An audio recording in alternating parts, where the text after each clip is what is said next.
อ๋อตัวสบายดีน้องดาวโดยเห็นยังน่ะล้างถ้วยเอ้ยเปล่าล้างถ้วยบริพ่อตะลนแหละมาตะลนแล้วบ่นี่มาโอ้ยนี่ปงกันเลยเนี่ยคนมาจะกี่ก็จะไว้แบบกุมมาอยู่แต่กันก็ไอ้ซ้ำใบชีไว้แล้วขึ้นเพิ่นเอาผุ่นมาใส่เด้เนาะมันก็เริ่มงามแล้วเนาะไปบ่ชิกอะไรห้องเป็นยังจักระเบิดห้องบ่ห้องอะไรผู้ใดไกลมากก็เนี่ยความใจผู้ใดไกลมากก็เนี่ยความใจรถก็ได้ก็มีเหรอมือนั่นเพิ่นเห็นนอกเพิ่นก็ย่านนอกเพิ่นถอยได้คือว่าอะไรมันก็อาจจะเป็นปกติของเราเนาะที่เราเคยเป็นแต่เก่าแหละพี่น้องเอ้ยตามลืมเลยนะตามอยู่บ้านตามกินนี่บ่ด้วยว่าเอาไว้ซ้ำขำมือเป็นช้ำเอาไว้ช้ำคำเนี่ยเพิ่นเอาไก่ไปคั่วอยู่หอเราไปอยู่ไปบอกไก่น้ำเพิ่นเพิ่นบ่เห็นพวกไปเดินแต่บ่เป็นรถน่านว่ะน่านเนาะติเนาะมีของดีหยังบ่จ้ะเนาะชื่อเด้อโยตามเลยพอดีคุณเด้ออันนี้จามมันนั่นจามเนี่ยก็พอดีบังเอิญมันเจ็บเอวว่าเจ็บเอวย้อนบัดนี้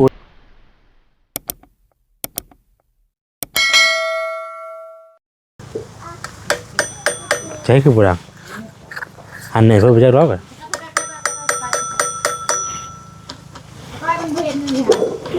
รถถีบรถจักรยานดำพี่น้องไอ้เนาะวันนี้พ่อเพิ่นจะโดนพี่น้องไอ้เปิดภาพมาโมนิกาอยู่บ้านน้องทองมีพี่น้องเอ้ยเนาะสบายดีเด้อพี่น้องเด้อเนาะวันนี้เข้ามาแต่โดนพี่น้องเอ้ยเนาะมื้อนี้ก็มีโอกาสได้เข้ามาอีกเนาะมาเยี่ยมมาถามเพิ่นนี่แหละพี่น้องเอ้ยบ่ได้มีหยังดอกเนาะมาถามไทยเพิ่นเอาซั่นซะเนาะมาอีกวันนี้พักกูต้องออกเลยเขียวข้างเนาะผู้ใบแดงอิ่มผักกาดได้นี่เนาะผักสลัดนี่งามอยู่กับเฮาใส่พุ่นนี่บ่ผักบุ้งนี่งามนี่มันบักแตงบ่คือ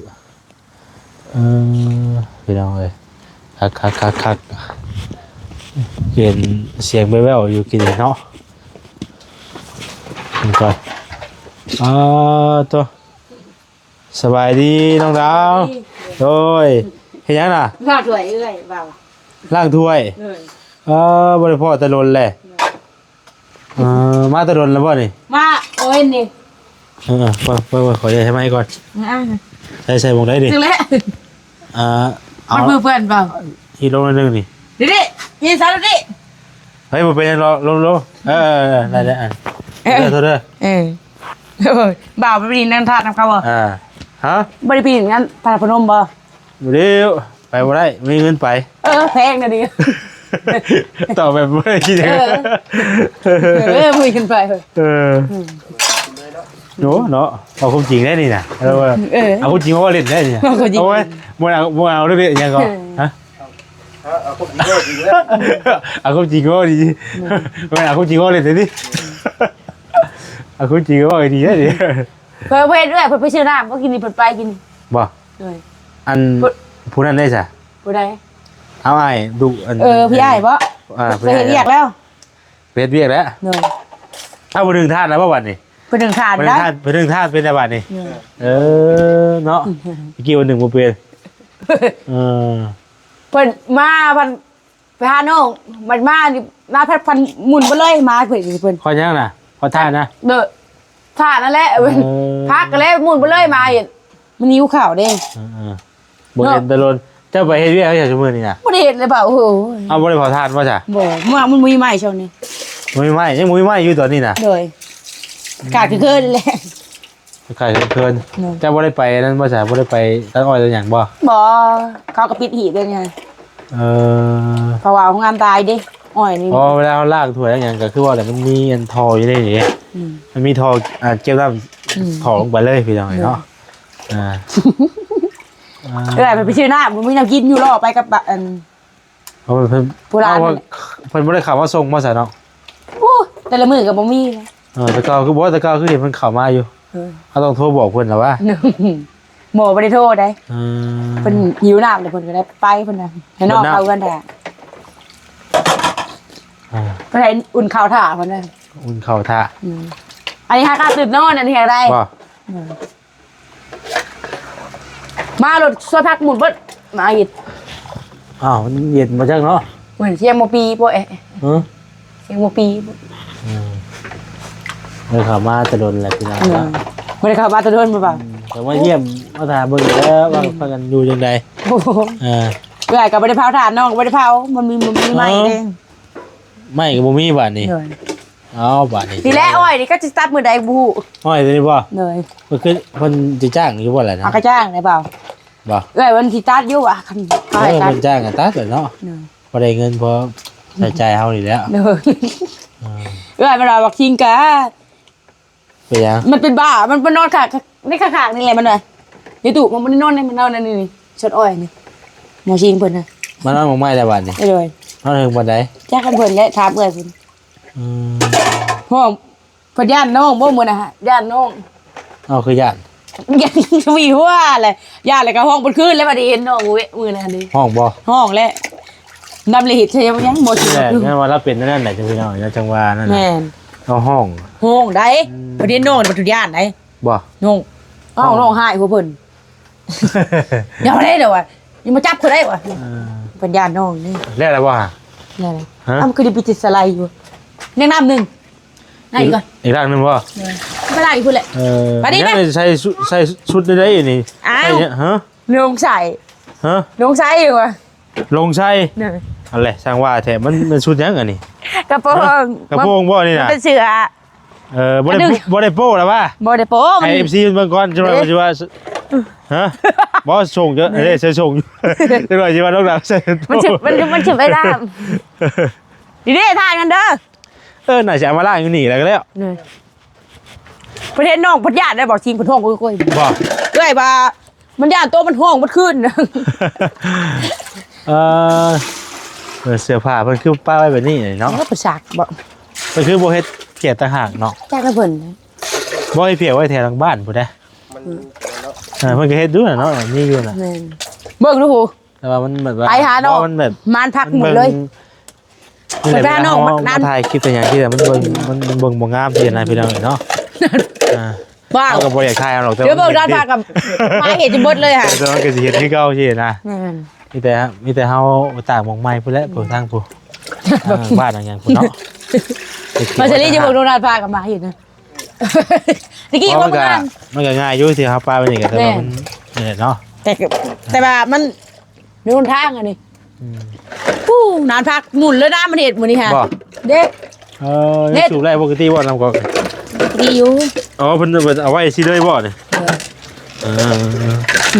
ก็ยังแฮงคือเก่าเนาะ มันจะเก่า ทักแล้วจ้ะอ๋อ พวกในบักถุเอาเพิ่นแมลงกินของมัน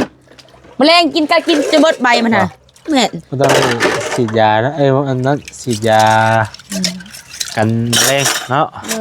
เพราะมันยังน้อยใช่ไหมเฮาฉีดนะครับว่ามันเป็นหมาแล้วเฮาก็บ่ฉีดก็ได้ดอกเพิ่นโทษแล้วบ่พักคนนี้เนาะป้าบ่นานพักแล้วจุมุนบ่เลยนี่ มาเว้ยตะกี้คนมางานเลยเปล่าเว้ย ฮะ ตะกี้คนมางาน งามบ่ตะกี้น่ะ เลย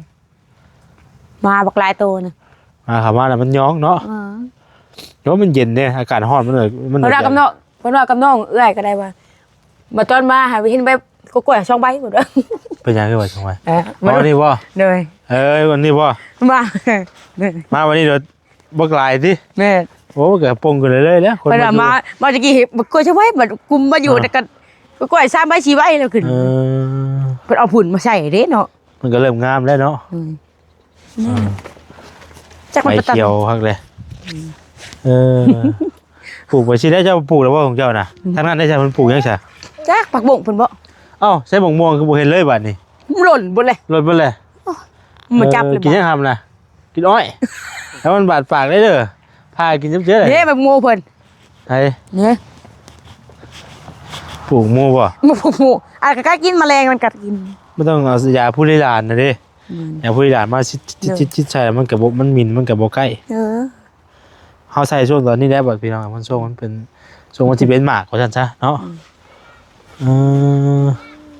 ตัวนี้ก็สิบ่ยังคือกันเนาะ คนบ่ทำมันผู้เล่นะมันผู้ บ่ได้ก็มันยังบ่ใหญ่นะบ่ได้ก็เนาะมัน ยังเรียกต้น ฮะมันเป็นหลอกไปตามแบบตามกิ่งมันซื่อๆดอก การมาดูแล้ว เจ้าบ่ได้เห็นแต่โดนเนาะ เป็นไร ฮะ เป็นไร งานคือเก่า โอ้ยไม่ได้งามเปล่า เอาบ่มีเพชรมีไผเข้าไปหาแล้วจั่วดิ บ่ได้ เป็นจีดี ไม่จิรีอยู่ เป็นสมอยเลย เลย อ่า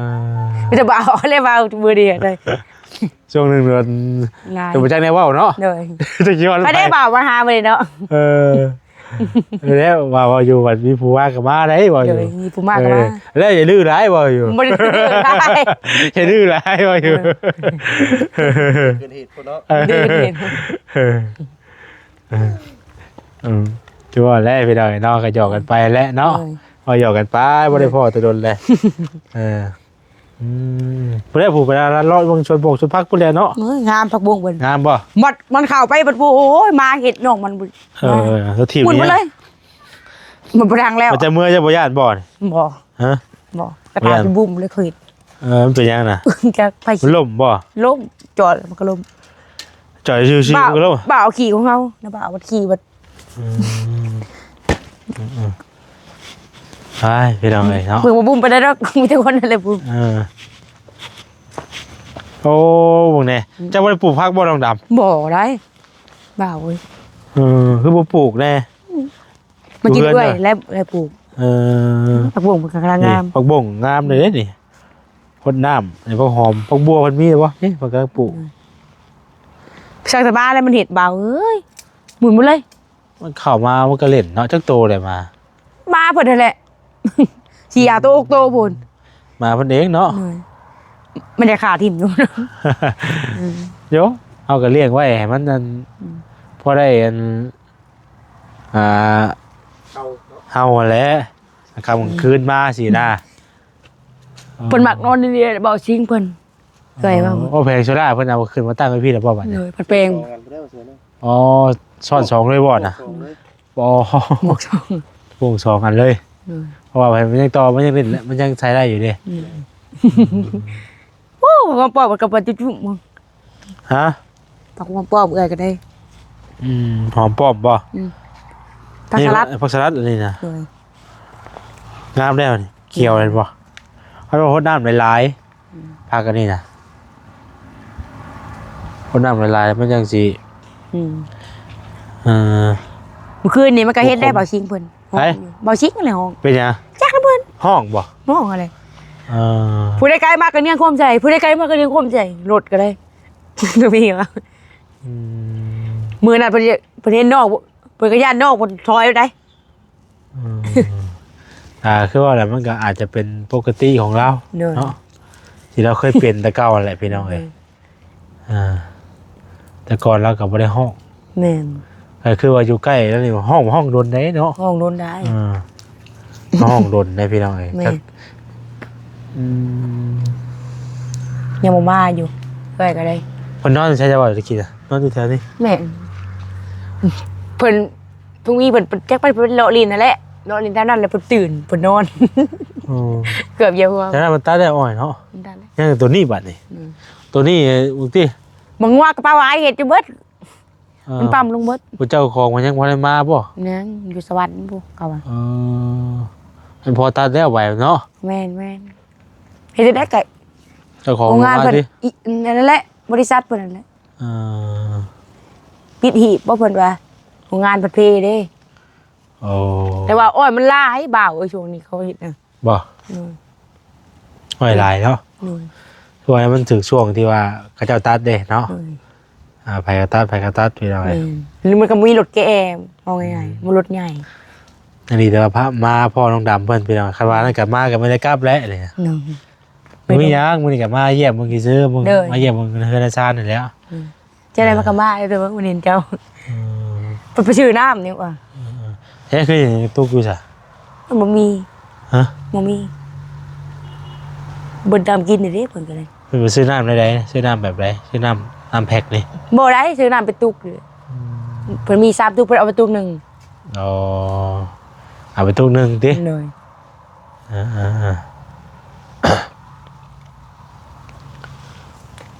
โ บรรยากาศก็โอเคพี่น้องเอ้ย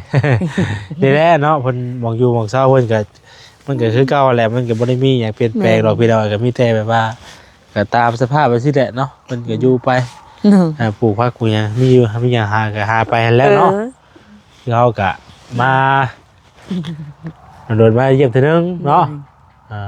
ได้ยินข่าวว่าเพิ่นน้องแป้งบ่สิใช่ ฮะ บ่าวยินข่าวน้องแป้งทุกทีเลย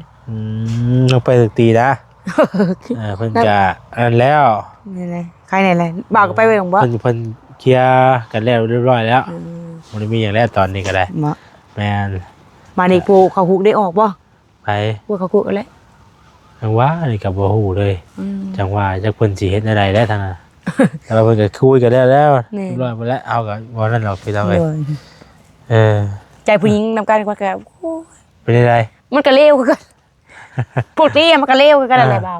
โอ้ พ่อแม่ก็ต่างคนต่างถูกกันแหล้ว มันก็สมควรเติบแล้วเนาะ แม่ สมควรเติบแล้วพี่น้องเอ้ย เดี๋ยวว่าพอสิรวยที่โดนพี่กัน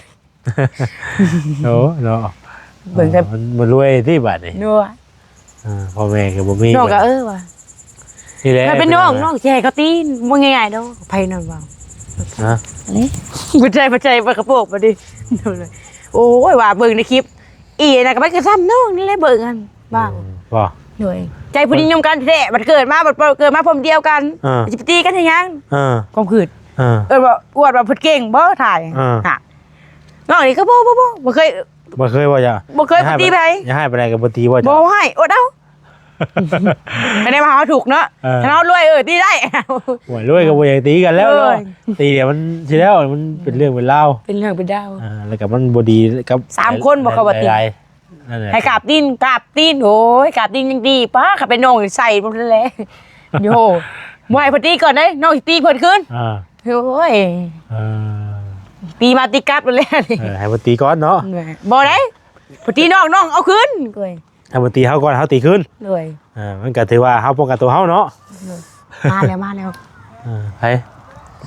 โอ้ปวด ไปจิกก่อนก็ได้ ชนน้องเจ้าเข้าน่าจะน้องบ่ เลย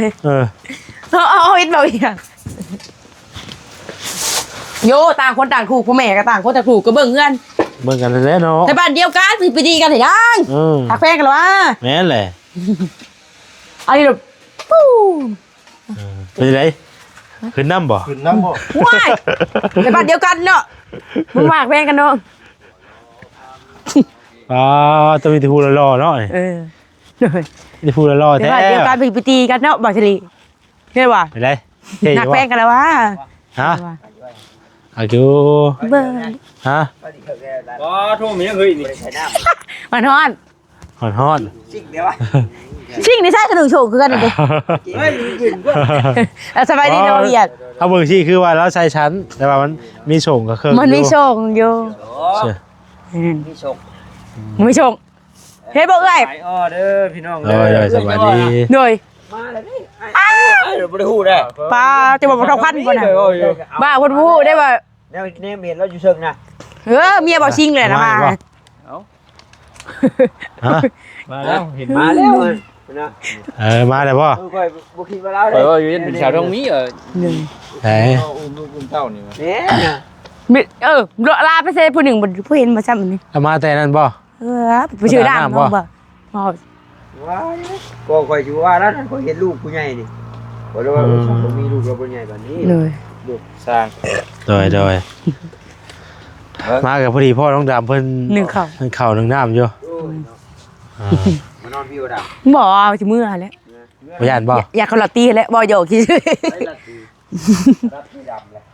เราจะดำไปห้องเย่ได้ ช่อวะ ตั้มดอ บ่ได้มีสิ ฮะ บ่ได้มีทานบ่อยู่นี่ บ่มีไม่ช่วงนี้เลยเงียบปักชิงเลยนะ เอ้าสั่งว่าแต่โอ้ยเนาะ เฮ้ยขึ้น อากาศเริ่มเย็นแล้วนะค่ำมากันแล้วเนาะ เริ่มแล้วเย็นหนาว เย็นๆหนาวๆอะไรพี่น้องเอ้ย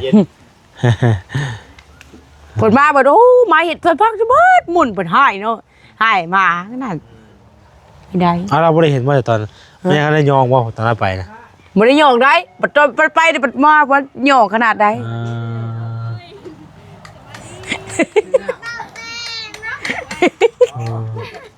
ลูกจนเกิดพระ งานนี้จับเกิดค่ะ เป็นหยัง ดูหรอ บ่เข่งครับไปหมุนขี้โตมันใช้ตรงนี้นี่อยู่จนเกิดขาดผู้ค่ะอู้เขามันเหนียวเลยแล้วตีพอลืมอุ่นให้เจ้า โอ้แนวบืนกินซ่าหลายเนาะ เดี๋ยวมาไว้ห้อยไพ่ด้วย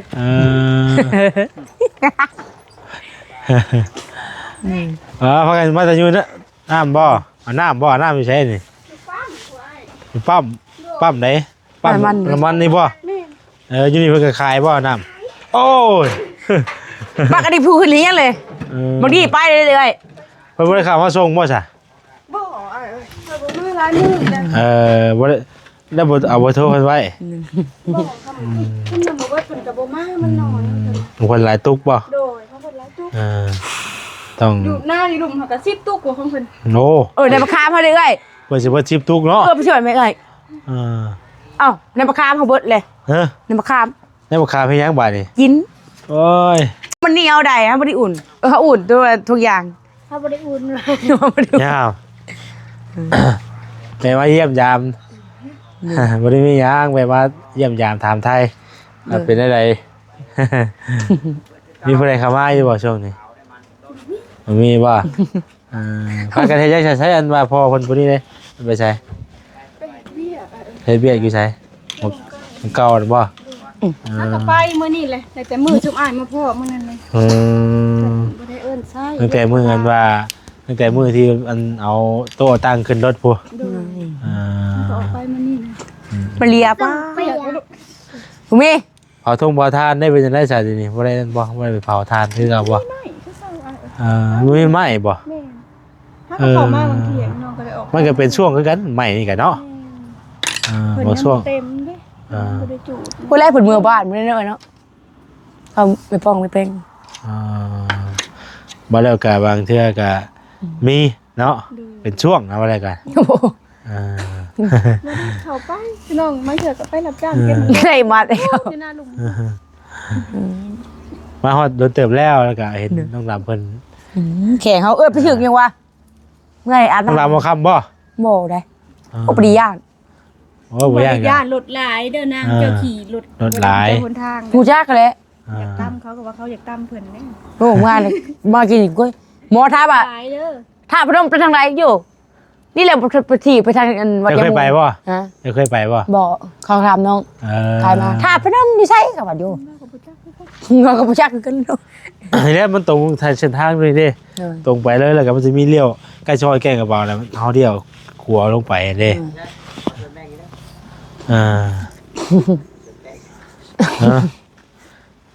ก็ดีแล้วก่อนก็สิจบคลิปเลยเลย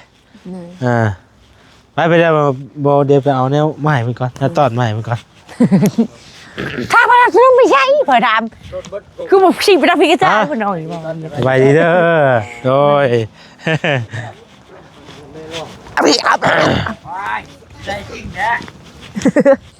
บอได้จริงเลย ว่าเขาไปได้เฮ้ เอาสบายดีเด้อ เขาไปได้เฮ้ เป็น ห้องมาลินนึกเอ้ย เป็นทางลัดฮะ ที่เจ็บเดี๋ยวมีบทชนะเจ็บอยู่เจ็บอยู่ คือจาม รถตาม จามยังก็พี่น้องเลย รถตามนี่แหละ เอ้าตามใช่ฮะ นะ ให้เพิ่นอุ่นก่อนแล้วอย่าง เรื่องแล้ว สิโดนเลย แต่มีแต่มือออกมาช้ำค จะอยู่สวรรค์เลยล็อก กั กับบ บ่ บ่ ใช่ ำรถเข้าได้ตามน้อง เขาบ่เห็น บ่วันนี้ฮู้ มีไผเนาะ เนาะ บ่มีไผกลางเว้น เฮ้ เดิน ไปตาม รถจักรแหละ บ่ได้มีผู้ใดเป็นอย่างแห้งดี เราเรียกเกียรติ เอาเลยเจ็บแฮง ผู้เจ้าก็เจ็บ เห็นไหมพี่น้อง ทาง เลย ไปน้ำลาย กงน้ำต่อเฮากงน้ำต่อเฮา ชักคือชักยาอยู่ดิ จักแล้ว เป็นยังน่ะ รถ มา ตาม กันฮะ รถตาม ตามไผ รถตามเจ้าด ตามอยู่ใช่เนาะ นะ ำ ตามอยู่ใช่ป่ะตามอยู่ใช่ ตามลืมเลยนะ ตามอยู่บ้าน ตาม สามออกมา กินนี่บ่ด้วยวะ เด้ เอาไว้สำคัญ มือเป็นช้ำเอาไว้ช้ำคำเลยเพิ่นเอาไก่ไปคั่วอยู่หอแล้วเราไปอยู่ ไปบอกไก่น้ำเพิ่นเพิ่นบ่เห็นเพิ่น ไอ้เด็กแต่บ่เป็น อ้าวรถน่านว่ะ ด้านเนาะติ อ่ะเนาะ มีของดีหยังบ่จ้ะเนาะ ชื่อเลย โยตามเลยพอดี คุณเด้ออันนี้อ่ะจามมันนั่นจามเนี่ยก็ พอดีเบิ่งมันเจ็บเอวอุ้ยว่าเจ็บเอวย้อนบัดนี้ อุ่นๆแล้วก็จังกิน โอ้ยเนาะพ่อแต่บ่เห็นเต้นนั่นมือบุญเนาะ หมูใด มือบุญก็เข้า มึงก็ต้องเข้า บุญบ้านเจ้า เออ เต้นเก็บเอว กู เอาให้ทางบอต้าลงกับทางโอ้คนถ่าเด้อ มาเนาะไม่มาบ่มีหยังมื้อนี้ก็มาแบบว่าเยี่ยมยาม เพื่อนน้องมะลิเนาะ อ่า มาดิ มาเยี่ยมมายามถามไทย มาเยี่ยมเบิ่งกันแหล้วว่าเป็นจังได๋อยู่จังได๋สินะเฮาก็บ่ได้เข้ามาโดนเด้ เจ็บเอวมือนั่น เออ ตามอีกโอ้ยบ่ซ้ำ เออ โดยมาว่าสิเข้าใจละลายโตเอาพี่น้องเอ้ยเนาะไปสามีแต่ทางหมดแสนจะจบคลิปก่อนก็บ่นี้มีหยังพี่น้องเอ้ยเนาะมื้อนี้ก็แวะมาเพราะว่าพอดีมาเวียทางนี้พอดีเนาะก็เลยมาแวะทางน้องทุกมีเพิ่นอัปเดตถามข่าวเพิ่นเป็นจังใดพี่น้องเอ้ย ก็คือเก่าเนาะเพิ่นก็พากันปลูกผักปลูกหญ้าอยู่นี่แหละพี่น้องเอ้ยเอาลำลาไปก่อนอยู่ดีมีแห้งบ่ทุกท่านทุกคนเด้อพี่น้องเด้อผิดพลาดประการใดก็ขอโทษขออภัยหลายๆเนาะสำหรับคลิปนี้ลำลาไปก่อนแล้วสบายดีพี่น้องเอ้ย